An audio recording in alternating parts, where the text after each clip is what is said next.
더욱 심각해지면 심각해질수록 내 지갑 속의 돈은 알지도 못하는 사이에 사라지게 됩니다.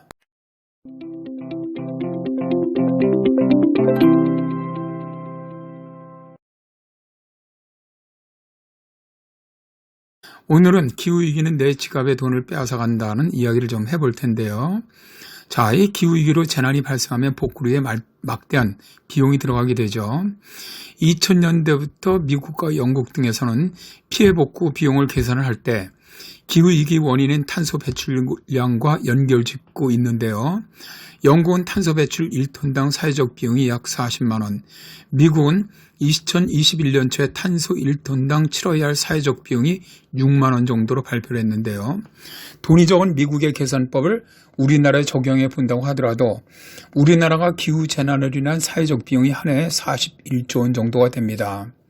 이에 사회적 비용은 우리가 지갑에서 낸 세금으로 충당이 되니까 결국 기후위기는 내 지갑의 돈을 빼앗아가는 셈이죠. 다보스 포럼으로 유명한 세계경제포럼이 2022년 1월 10일에 전세계 오피니언 리더 1만 2천 명을 대상으로 설문조사한 것을 바탕으로 글로벌 리스크 보고서를 발표를 했습니다. 자, 이때 질문은 향후 2년간 전세계 경제의 가장 위협적인 리스크 요인, 현재의 상황과 미래 전망, 그리고 향후 3년 전망, 그리고 향후 10년 전망이었는데요. 응답자들은 향후 2년간 10대 경제 리스크, 이게 이제 중복 응답을 허용을 했습니다. 이것으로 극심한 날씨가 31.1%, 생계 위기가 30.4%, 기후위기 대응 실패가 27.5%, 사회통합 훼손이 27.5%, 감염병이 26.4%, 정신건강 악화가 26.1%, 사이버 보안 실패가 19.5%, 부채 위기가 19.3%, 디지털 불평등이 18.2%, 자산 거품 14.2% 등을 답했는데요.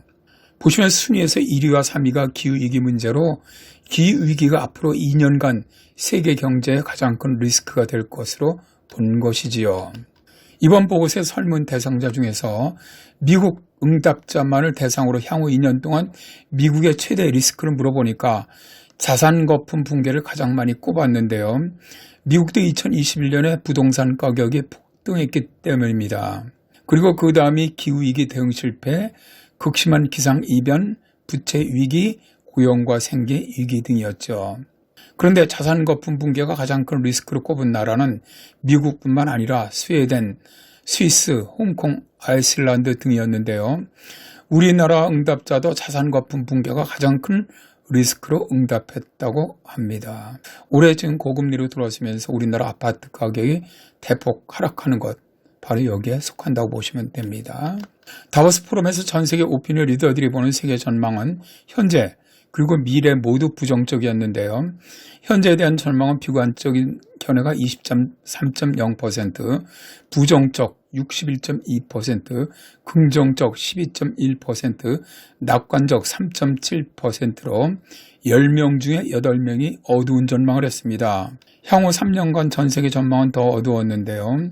다중 충격으로 취약성이 지속된다 41.8%, 새로운 변화에 따른 승자와 패자 간 갈등이 심해질 것이다 37.4%, 세계 회복 가속이 될 것이다 10.7%, 심화되는 재난적 상황이 10.1% 등으로 무려 10명 중 9명이 미래 전망을 아주 매우 우울하게 보았죠. 마지막으로 향후 10년간 전 세계에 미칠 영향을 10대 리스크의 설문 결과를 한번 보시면 주로 기후와 환경 문제가 주를 이루었습니다. 영향이 큰 순서대로 기후위기 대응 실패, 극심한 날씨, 생물 다양성 상실, 사회적 응집력 훼손, 생계위기, 감염병 순이었습니다. 그런데 응답자들은 가장 큰 리스크인 기후위기에 대응하는 노력은 부족하다라고 평가를 했는데요. 기후변화 대응 수준을 묻는 질문에 응답자 68%가 대응 초기 단계라고 답을 했고요. 9%는 아직 대응도 시작하지 않았다라고 답했는데 전체의 77%가 기후위기 대응이 매우 부족하다고 본 것이지요. 기후위기가 더욱 심각해지면 심각해질수록 내 지갑 속의 돈은 알지도 못하는 사이에 사라지게 됩니다. 우리가 기후위기를 막는 노력에 힘을 합쳐야 하는 이유이기도 하지요.